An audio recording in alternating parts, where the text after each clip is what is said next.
A. Latar belakang.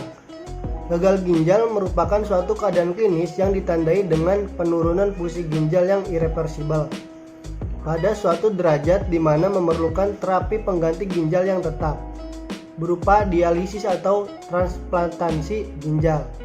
Salah satu sindrom klinik yang terjadi pada gagal ginjal adalah uremia. Hal ini disebabkan karena menurunnya fungsi ginjal. Hal ini sering terjadi dengan meningkatnya angka usia harapan hidup penduduk Indonesia karena pertumbuhan ekonomi yang cukup baik pada beberapa tahun terakhir. Berdasarkan WHO 2012, angka harapan hidup penduduk Indonesia mencapai 71 tahun dan pada tahun yang sama WHO memperkirakan angka kematian yang disebabkan oleh penyakit kronis di Indonesia mencapai 54% dari seluruh penyebab kematian. Pasien gagal ginjal menjalani proses hemodialisa 1-3 kali seminggu dan setiap kalinya memerlukan waktu 2-5 jam. Kegiatan ini akan berlangsung terus-menerus sepanjang hidupnya. Pengaturan pola makan atau diet pada penderita gagal ginjal yang menjalani hemodialisa merupakan anjuran yang harus dipatuhi oleh setiap penderita gagal ginjal, selain terapi dialisis atau cuci darah. Hemodialisa merupakan hal yang sangat membantu pasien sebagai upaya memperpanjang usia penderita. Hemodialisa tidak dapat menyembuhkan penyakit ginjal yang diderita pasien. Tapi, hemodialisa dapat meningkatkan kesejahteraan kehidupan pasien yang gagal ginjal. Suatu dehidrasi yang normal menjadi hal yang sangat penting bagi pasien CKD. Status dehidrasi yang melebihi ambang batas yang ditoleransi, overhidrasi, akan membuat pasien jatuh pada kondisi yang tidak baik. Besarnya dampak yang ditimbulkan dari penderita overhidrasi terdapat hidup pasien CKD membuat hal ini harus ditangani dengan baik. Adanya pembatasan intake cairan yang dilakukan pada pasien yang melakukan hemodialisasi menimbulkan beberapa efek yang paling sering terjadi. Salah satunya yaitu timbul rasa yang haus menyebabkan mulut pasien kering karena produksi saliva yang berkurang, sehingga pasien akan minum banyak atau berlebihan untuk mengurangi keluhannya tersebut. Pada pasien CKD, apabila tidak melakukan pembatasan asupan cairan, maka cairan akan menumpuk di dalam tubuh dan akan menimbulkan edema di sekitar tubuh, seperti di tangan, kaki, dan muka. Penumpukan cairan juga dapat terjadi di rongga perut. Kondisi ini akan membuat tekanan darah meningkat dan memperberat kerja jantung.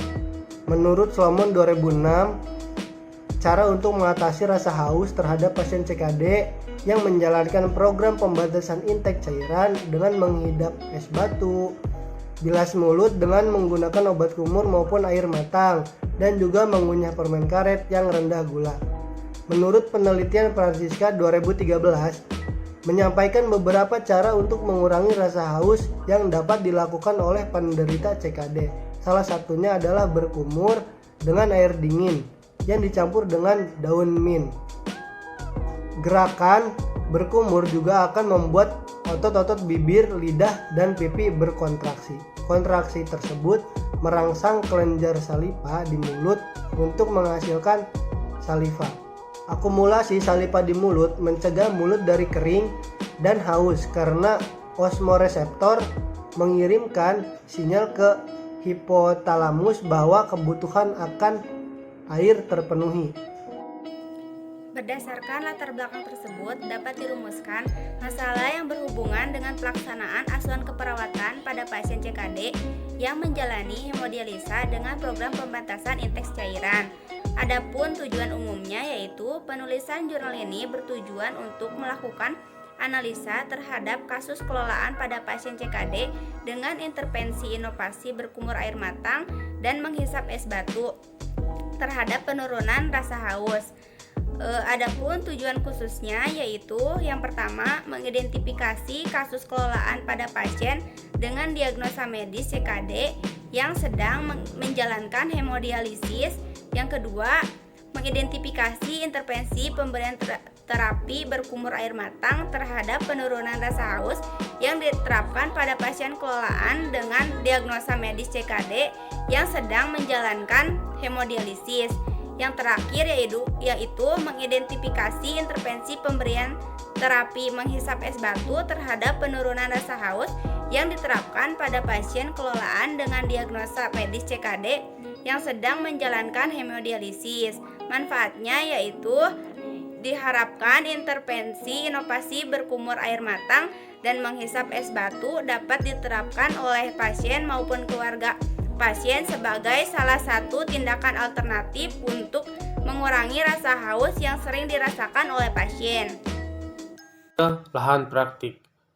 Profilan praktik dilakukan di Rumah Sakit Umum Daerah Abdul Wahab Syahrani, yaitu RSUD AWS yang terletak di Kota Samarinda. Rumah sakit ini merupakan rumah sakit milik pemerintah Provinsi Kalimantan Timur. Adapun gambaran visi dan misi RSUD AWS yaitu visi menjadi rumah sakit dengan pelayanan bertaraf internasional dan misi meningkatkan akses dan kualitas pelayanan berstandar internasional serta mengembangkan rumah sakit sebagai pusat penelitian. Ruang hemodialisa merupakan unit dari staf medis fungsional SMF penyakit dalam di RSUD Abdul Wahab Syahrani Samarinda. Ruang HD memiliki fasilitas 35 tempat tidur dan 35 mesin hemodialisis. Karyawan ruang hemodialisis berjumlah 29 orang, terdiri dari dokter, penanggung jawab, kepala ruangan, 20 perawat yang sudah melakukan sertifikasi, serta 2 orang tenaga administrasi, 2 orang pos, 2 orang teknisi, dan 2 orang CS. Rumah sakit ini bermoto Bahakti, bersih, harmonis, aman, kualitas tertib, informatif, dan tujuan terciptanya pelayanan kesehatan yang paripurna, bermutu, dan terjangkau oleh seluruh lapisan masyarakat. Poin B yaitu analisa masalah keperawatan pada pasien kelolaan kasus. Kelolaan utama dalam jurnal ini adalah pasien dengan chronic kidney disease atau CKD stage B. CKD merupakan suatu keadaan klinis yang ditandai dengan penurunan fungsi ginjal yang irreversibel pada suatu derajat di mana memerlukan terapi pengganti ginjal yang tetap berupa dialisis ataupun transplantasi ginjal. Nyonya S ini didiagnosa menderita penyakit ginjal kronik stage B sejak tahun 2013 dan menjalankan hemodialis secara rutin. Dari catatan medisnya, penyebab utama keadaan yang dialami pasien saat ini adalah penyakit penyerta yaitu diabetes mellitus tipe 2 yang tidak terkontrol dan dipengaruhi oleh faktor lingkungan serta gaya hidup dari pasien. Berdasarkan proses perjalanan penyakit diabetes mellitusnya menyerang struktur bagian dalam. Nefropati diabetik merupakan istilah yang mencakup semua lesi yang terjadi di ginjal pada diabetes mellitus menurut Priest dan Wilson 2012. Adapun fungsi utama ginjal adalah mengekresi bahan limbah dari darah dalam bentuk urin. Pembentukan urin penting dalam menjaga hemostatis tubuh. Urin terbentuk melalui 3 proses yaitu filtrasi yang berlaku pada bagian glomerulus dan Bowman kapsul. Adapun sekresi dan reabsorpsi kemudian cairan tersebut akan disalurkan ke kalises dan seterusnya pelvis ginjal untuk disalurkan ke ureter. Secara ringkas, fungsi ginjal dapat dibagikan menjadi 2 yaitu fungsi ekresi dan non-ekresi.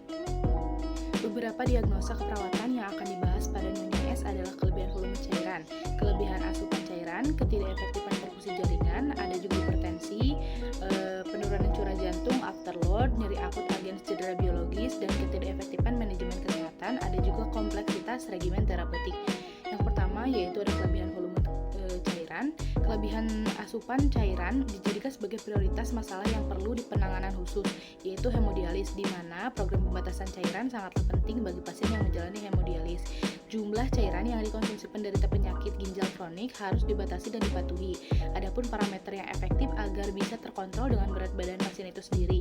Jika pasien mengalami peningkatan berat badan akan menyebabkan komplikasi penyakit lain dan juga membuat edema muncul pada tubuh.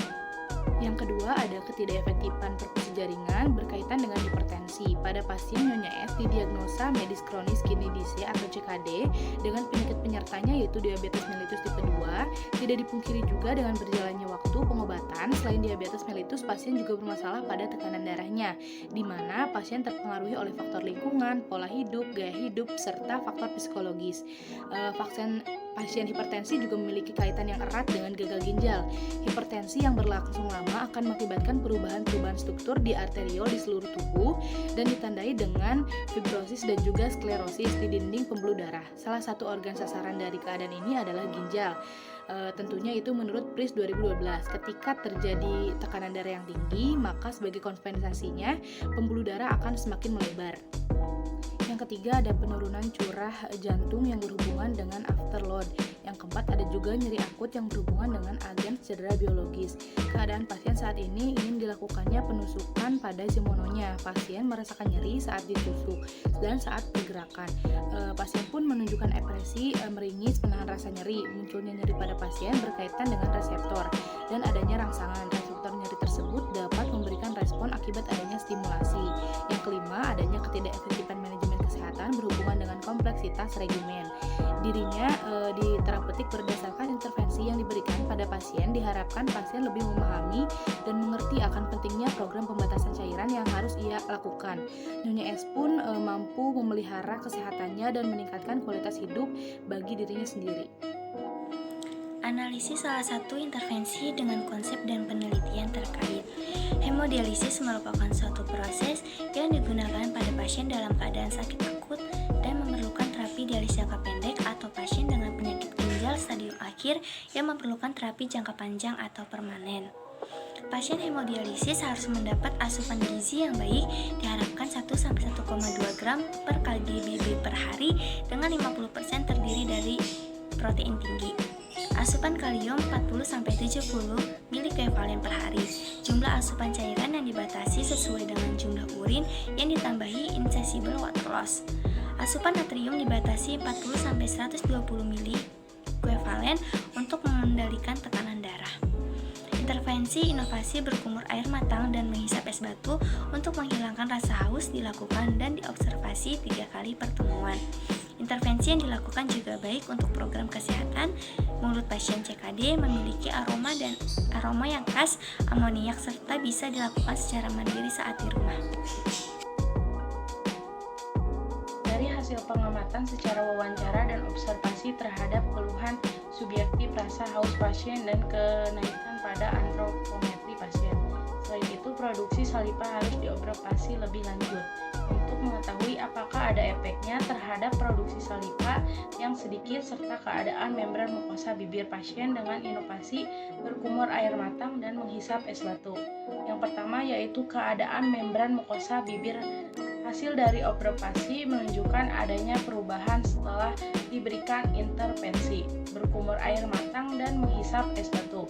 Yang kedua yaitu keluhan subjektif rasa haus. Keluhan rasa haus merupakan keluhan utama yang dirasakan oleh pasien. Karena keluhan rasa haus ini adalah salah satunya yang menyebabkan pasien melanggar program pembatasan cairan yang membuat ia minum berlebihan. Yang ketiga yaitu kenaikan pengukuran antropometri. Antropometri pada pasien CKD hal yang sangat penting yang diperhatikan lebih lanjut, di mana hasil yang didapatkan saat melakukan pengukuran pada berat badan dan lingkar perut pasien terjadi perubahan. Yang awalnya berat badan meningkat lebih dari 1 kilo dan pada hari terakhir terjadi penurunan berat badan kurang dari 1 kilo. Pada lingkar perut pasien yang awalnya 100 cm dan pada akhirnya terakhir dilakukan pemeriksaan menjadi 93 cm. Hasil observasi menunjukkan adanya perubahan pada berat badan dan lingkar perut pasien. Pada intervensi yang dilakukan pada pasien Nyonya S yang mengeluhkan sering merasa haus dan mulutnya yang terasa kering, bisa menjadikan terapi ini sebagai terapi alternatif yang bisa digunakan secara mandiri untuk mengatasinya. Pada implementasi terapi berkumur air matang dan menghisap es batu terhadap penurunan rasa haus pada Nyonya S menunjukkan hasil yang signifikan. Selama proses asuhan keperawatan 3 kali per 6 jam. Intervensi ini diberikan secara kontinu dan dipertahankan. Hasil intervensi yang didapatkan pada pasien adalah meningkatnya jumlah saliva yang dapat mengatasi mulut kering dan rasa haus yang berlebihan. Poin D, alternatif pemecahan yang dapat dilakukan dalam menerapkan terapi ini untuk mengatasi keluhan yang pasien rasakan, yaitu mulut terasa kering dan rasa haus yang berlebihan. Tentu akan dihadapkan dengan masalah yang berhubungan pada es batu, di mana pada pasien yang tidak suka es batu atau yang tidak tahan akan dingin tidak bisa melakukan terapi ini. Alternatif yang dianjurkan jika tidak bisa menghisap es batu bisa dilakukan dengan cara mengunyah permen karet yang rendah gula, di mana menurut penelitian yang dilakukan Norman dan Yuni 2014, mengunyah permen karet rendah gula bisa menurunkan rasa haus pada pasien CKD yang menjalankan hemodialisis. Berdasarkan hasil intervensi dan pembahasan pada bab sebelumnya, maka dapat diambil kesimpulan bahwa kasus kelolaan dengan diagnosa medis kronik kidney disease stage 5 dengan penyakit penyerta adalah diabetes mellitus. Pasien telah menjalankan secara rutin hemodialisis selama kurang dari 5 tahun. Dari hasil pengkajian didapatkan diagnosa yang menjadi prioritas, yaitu diagnosa kelebihan volume cairan, berat jenis kelebihan asupan cairan. Masalah keperawatan kelebihan volume cairan, berat jenis kelebihan asupan cairan diberikan intervensi berdasarkan NOC dan NIC selama 3 kali 6 jam. Tujuan yang akan dicapai berdasarkan NOC dengan indikator intake cairan dengan skala target outcome dipertahankan pada 2, banyak terganggu, ditingkatkan ke 4, sedikit terganggu. Dari tujuan yang ada diberikan tindakan berdasarkan NIC, yaitu manajemen elektrolit atau cairan. Implementasi dilakukan selama 3 kali pertemuan berdasarkan intervensi keperawatan yang telah disusun. Kemudian dievaluasi setiap akhir pertemuan.